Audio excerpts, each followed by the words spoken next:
This could be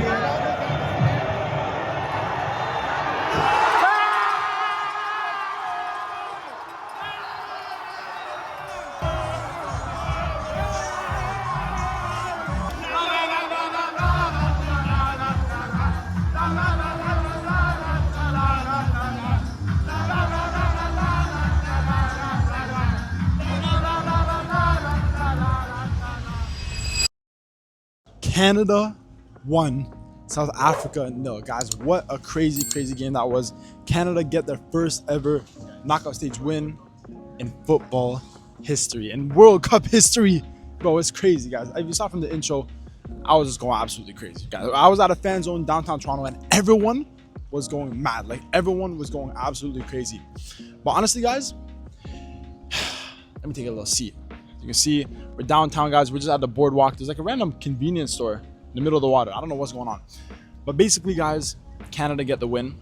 Canada win 1-0. I predicted 2-1. I predicted that it was going to go to extra time and Canada will get the late winner. I knew this was going to be a low-scoring game. That's what I knew. I had a feeling this was going to be a low-scoring game, mainly due to the fact that South Africa, so far in this World Cup, I feel like in the attack, in certain games they've been good, but in certain games they have been lacking. Like we saw against South Korea, where they were very good in the attack. But then, for example, we saw against Mexico in the first half against Czech Republic, where I feel like they were lacking a little bit. Now in this game, I think they were lacking. Guys, I think South Africa in the attack were not good in this game.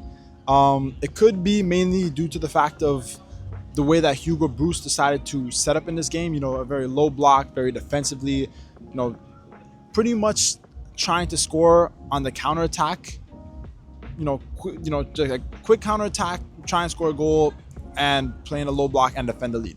I think that's really what South Africa were going for. They had a few good chances, obviously a couple good saves from the Canadian goalkeeper Capo, but at the end of the day, guys, I didn't think South Africa were good enough. The only thing about South Africa that I thought was good in this game was their defense. I thought Mbokazi, Ocon, Mudau. Guys, hold on. We need to talk about Mudau, bro, because in my opinion, Mudau might have been one of the best players for South Africa. For South Africa in this tournament. I think Mudau, he's what, 31 years old, or I'm not sure about his age, but he's been very good for South Africa in my opinion in this tournament. I feel like the way he's been defending, the way he's been able to pass the ball, I feel like he hasn't really made that many mistakes at all so far in this tournament, which I thought was very surprising because I wouldn't have expected him to be one of the best players going into this tournament. But I thought that he was very good. Like I said, Ocon and Mbokazi, incredible. Modibo was also very good as well. But other than their defense, I feel like South Africa were really lacking. I thought Sitole was very good in the midfield, but all their attackers, I didn't think were good enough in this game. I thought when they got the ball, they weren't good enough on the ball. And also the service into them also wasn't the best either. So it's not fully their fault, but I will put a lot of blame on South Africa's attack in this game. As for Canada, I thought defensively they were pretty good. You know, the attacks that South Africa had, which wasn't very much. They only had a few shots. They had a 0.13 XG throughout the whole game, which is a little bit surprising. So they didn't really do anything on the attack. But anything that they did do, I thought Cornelius Bombito, obviously he's come back from injury. I thought he was okay. You know, he wasn't too bad. Laria was okay. We saw Alphonso Davies near the end of the game. Thank God he's finally playing. Was he good? He didn't really do that much. You know, he was okay. He looked a little bit slow. His pace didn't look as fast as it once did. But at the end of the day, it's still Alphonso Davies. He's still one of the best players. But as for Canada's attack, for me, that's the thing that was lacking the most in this game, guys. Canada's attack was poor. I didn't think it was good enough. I thought Canada on the attack, you know, players like Jonathan David, players like Taniola Wasei, even players like Miller, even when Promise David came on. You know, Promise David, he's been very good coming off the bench so far in this tournament. In the last game against Switzerland, he scored with his first touch coming off the bench. But in this game, I thought Canada's attack was not good enough. I thought any shots that they took weren't really good quality shots.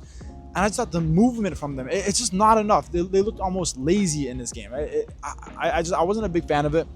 But I have to give credit to Canada's midfield. I thought their midfield was absolutely incredible. That midfield too of Eustáquio and Saliba has been working very well. Obviously, guys, Kone, we saw, got injured in the game against Qatar, broke his leg. He has been on the sideline since then, and you know, he's been supporting the team. But he was definitely a big loss because he plays in Italy in the Serie A. He's a very, very good player with Sassuolo. And I thought with Canada, he was going to be a top player. So him getting injured was definitely a negative. It definitely wasn't a good thing. But I will say that Saliba coming into the team, he's been very, very good. He's been absolutely incredible. Obviously, he plays in Belgium with Anderlecht. And guys, I think this guy's do a big move. Saliba, I think he's definitely going to be possibly a top player for Canada in the future. But guys, at the end of the day, the game ends 1-1. As you can see, crazy reactions at the start of the game.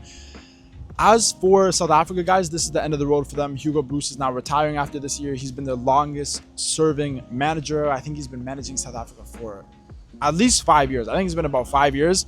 So fair enough to him. You know, he's been a good manager with South Africa, but he is retiring now. And I feel like it's fair enough. South Africa, like I said, they're a decent team.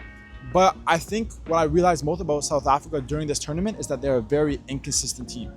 I feel like some games defensively, they lack a little bit. We've seen in the last year that of set pieces, sometimes they've been very poor defending set pieces. In this tournament, I thought they were very good defensively. I thought players like Mbokazi, Ocon were very, very good.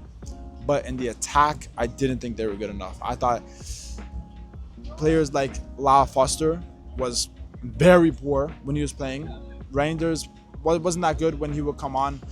And even players like Magopa, their striker in this game, I thought he wasn't good for the games that he played. So that's the thing with South Africa. I think their wingers, their attacking midfielders, you know, players like Mofokeng, players like Moremi, players like Apolis, all them, very, very good players. But I think they're lacking a star striker. Like I said, Foster, Reinders, Magopa, whoever it is, I don't think they're good enough. Now, on the other hand, Canada, I feel like they have good strikers. Were they good this tournament? Maybe not. You know, Jonathan David hasn't really been good. Obviously, he got the hat-trick against Qatar, which is crazy. But other than that, he hasn't really done much. The other strikers, they haven't really been doing enough. But their midfield is what got them through this game. Now, guys, a look ahead to the round of 16. Obviously, South Africa, sadly for them, they are eliminated. Canada will be coming up against the winner between Netherlands and Morocco. Now, this is going to be a very, very tough game, guys. The winner of Netherlands versus Morocco. I predicted Morocco to win on penalties.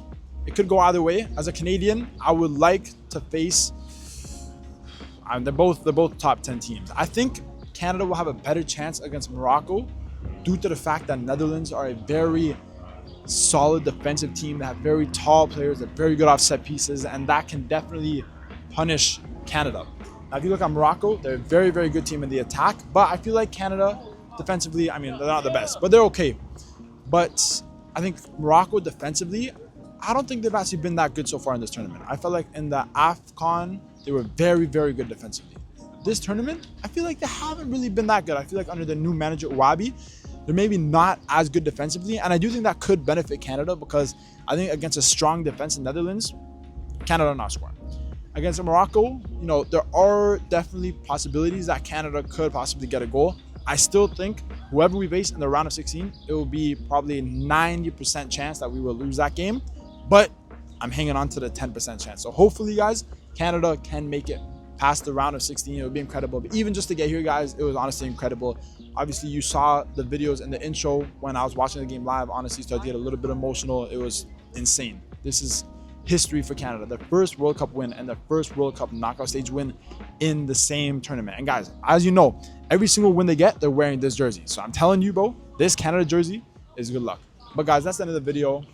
You know, just a little recap of this game because as a Canadian fan, as a Canadian, I have to give you guys some Canada recaps. But if you guys did enjoy this video, remember to leave a like. Remember to subscribe to the channel for all the World Cup content. And as always, guys, I will see you guys in the next video. Thank you guys for watching.